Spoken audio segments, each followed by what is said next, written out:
Hey, it's Steve Duda here. I'm with Joel, and we're back to talk shop and rap about being creative, making music, and kind of what that's like, or you know. Yeah, it's like my Twitter feed, but with less swearing.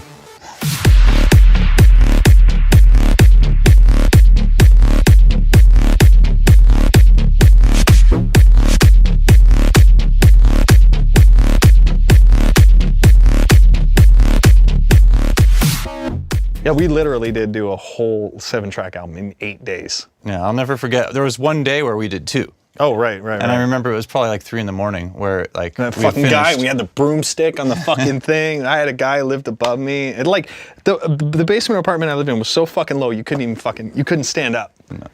Like fully. You had to duck your head to get in. It was so fucked up. And it smelled like piss because the guy's toilet broke one time.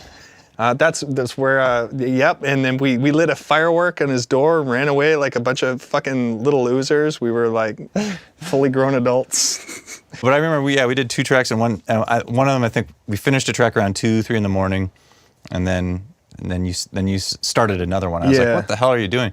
But there's something there's something about the delirium of sleep deprivation too that can lead to some interesting stuff, because then the next day it was like, holy shit, there's this second track that, like, if I was just alone, I would have never made a track start to finish and then started another. But we had limited time together since I was flying up there and everything I think that has a lot to do with it too. I think a lot of my or some of what I feel is like my better work is done. And this is actually a really good tip. It's actually really done at, 6 to 7 in the morning, having been up all night, scratching my head on stuff, because I think your brain, there's some real science to this shit. You get into that delirium mode where you get a little more euphoric, naturally, just from being tired and stuff like that. And I think that can be noted on any given one of my full 12-hour long streams where I've made tracks like this one. If you go and find it on Twitch, I'm sure it's there. There's a 10-hour long stream, and the track really doesn't start to take shape until 4 or 5 in the morning, and then from 5 to 10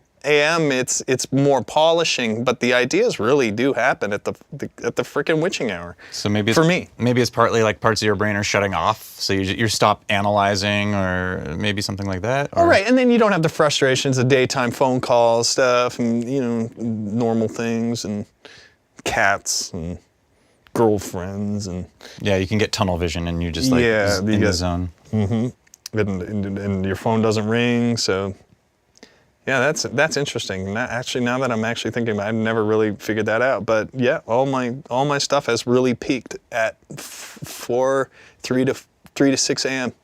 What do you think about like deadlines and pressure? Do you think you make tracks better? Because you've done remixes, I know, in the past and stuff where it's know what? Yeah, I've done things. I used to do remixes back in the day where like it was like a job.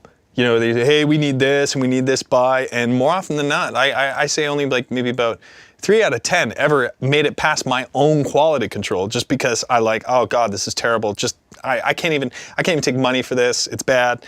I'm just pressured to do it, and I So the deadlines aren't a good thing, Not for me. Not for you. A lot of dudes can do that, like film composers and all that stuff. That's all they're about are the deadlines. And Hans Zimmer and his whole team, all about the deadline, and they need to meet them. It's not an optional thing. They don't do it on spec, So they really gotta just know their stuff and know the formulas involved and routines it is to be, and inject their own bit of creativity into the project that they need to do. But it's all super stress environment where they get things done and everything's scheduled and organized. But I think that's a different type of mentality altogether. That's just something you got to train yourself into. Even though we're kind of demoing a dance track here, an EDM track, if you will.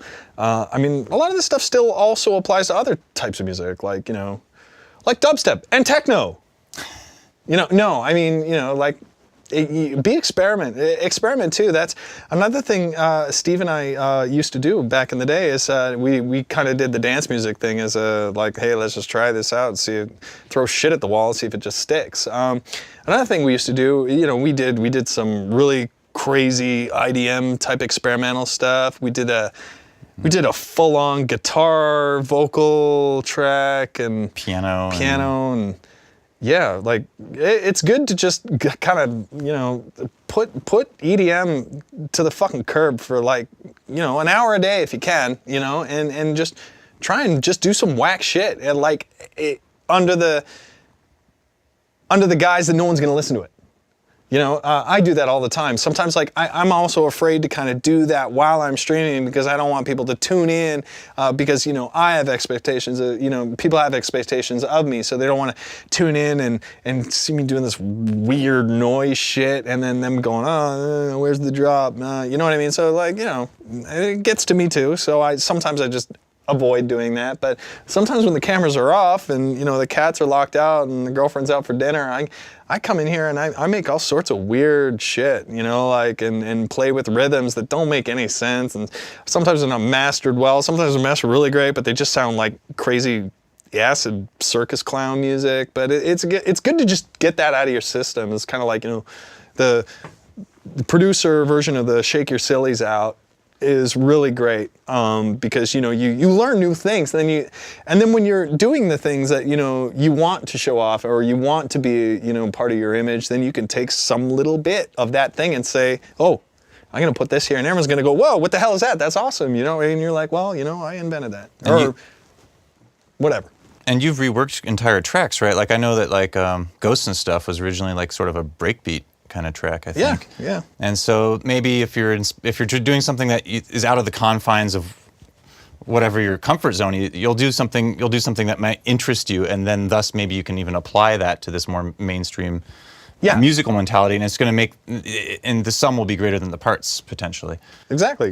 And then as you're doing these experimentations, anything that catches your ear, anything that makes you, you know, kind of excited about what you're doing and the sounds that you're making, you know, you just save that clip and then just put it in your idea bin and hold it, and then you'd be pleasantly surprised when you're working on a track and you can't think of an idea where you can't go into that bin and go, oh, then there's this, and then you're like, holy shit, that works, and then this works, and then I can make this to go into that, and then it's, yeah, Mr. Potato Head EDM.